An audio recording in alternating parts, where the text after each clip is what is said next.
Now, let me make this perfectly clear so that way I don't get some of the chowderheads in the Northeast upset with me. I personally believe that Bill Belichick is the greatest head coach in NFL history. Like, we can talk about Lombardi and this guy and that guy, but for Belichick to have done what he has done, now coach a team to 8 Super Bowls. Think about that for a second. 8 Super Bowls. Win 5 of them. In the era in which he's done it, without a ton of Hall of Fame and special players, and to be able to sustain that consistent excellence over the period of time that he has for the larger part of almost 2 decades now, Bill Belichick is the greatest head coach of all time in the NFL. Now, the thing is, for Belichick, though, I do feel like sometimes that Bill Belichick, the general manager, who is, to me, not quite up to snuff, gets in the way and interferes with Bill Belichick, the head coach, who is brilliant. And some of that comes in with the belief in system and the arrogance in the belief of the system and believing that you could find the diamonds in the rough. And to be fair, you have over the years. But sometimes you've got to have the Jimmies and Joes. You don't just solely win on the chalkboard with the X's and O's.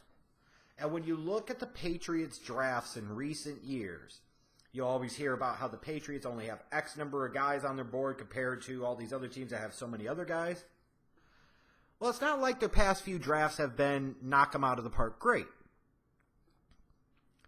Is it possible we could say the guy is a phenomenal coach, but there are also flaws in his evaluation system? I feel like it's fair to say there is. And you always hear every year all this spectacular stuff about how the Patriots move up and down the draft and they always do a great job of accumulating additional picks and all this and all that. You know what? That is great and wonderful. But at some point in time, you've got to turn those commodities in terms of draft pick currency into something substantive that matters.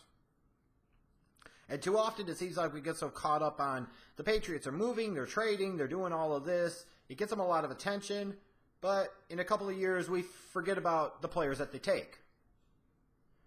That's not a great draft. That's not great drafting. Like I said, Bill Belichick, the general manager, gets in the way of Bill Belichick, the head coach, a lot. However, this year I feel like a different story.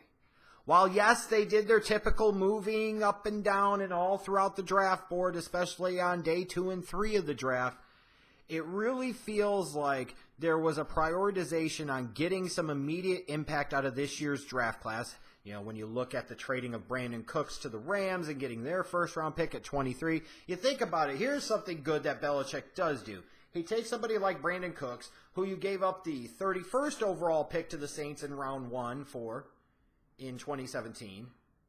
Excuse me, the 32nd overall pick.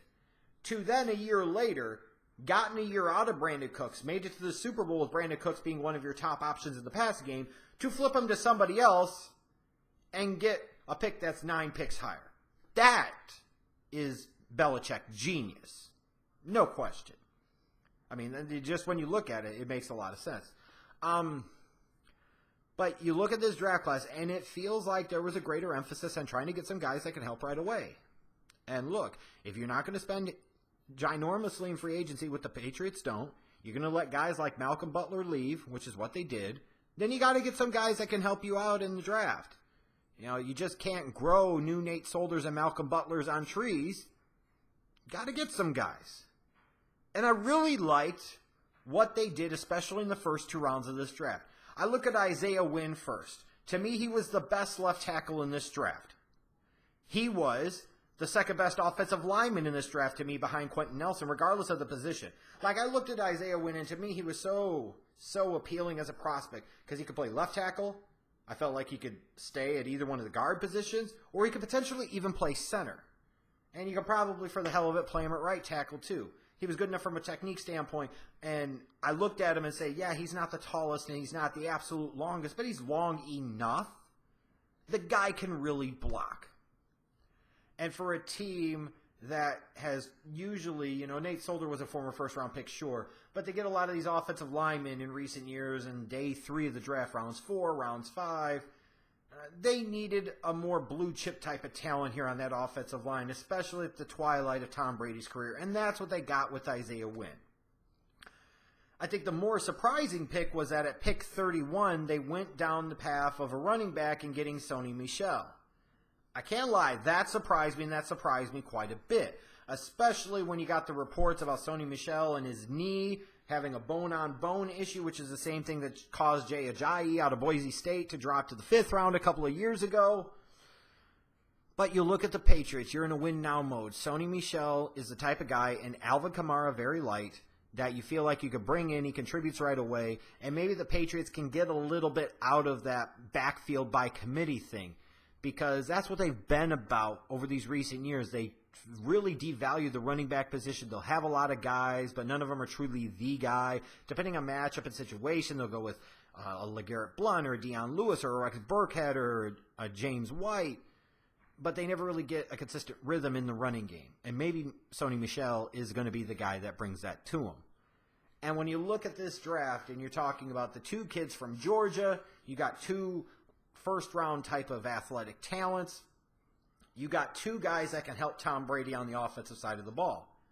There's not a lot to complain about with that. Now, the interesting thing was all the buzz talking about the Patriots were fascinated by Lamar Jackson. They really liked Lamar Jackson, and they didn't go with him. Is that a surprise? Maybe, maybe not. I think the bigger surprise is that they didn't take a quarterback until round 7, and it was Danny Etling from LSU.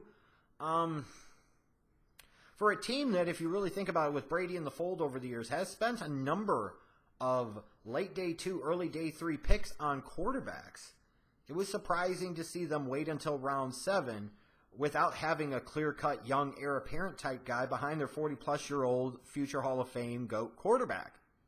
That was surprising. You've got to factor in that they traded away Jimmy G for a second-round pick. And the thing is right now that looks pretty bad, especially because you didn't get that young heir apparent quarterback, it doesn't look like, in this draft, and you traded away a potential franchise guy and only got a second-round pick for him, where it seemed like the market would have indicated you might have been able to get a first-rounder. So that doesn't look that great, and that's got to be factored in here too. But I like Duke Dawson a lot. I feel like he's going to contribute and play right away, and he's going to be a good fit for what Belichick wants to do. I even look, too, at day 3, and I see guys like Christian Sam and Braxton Berrios, and they just feel like Belichick players. Specifically Berrios. Small, you know the pigment, you know the story. Would you be surprised someday if Braxton Berrios was a 1,000-yard receiver for Bill Belichick? Would ya? Would ya? I'm just saying. It's crazy. Just unbelievable. I'm not even going to say what else I could say because I don't want to.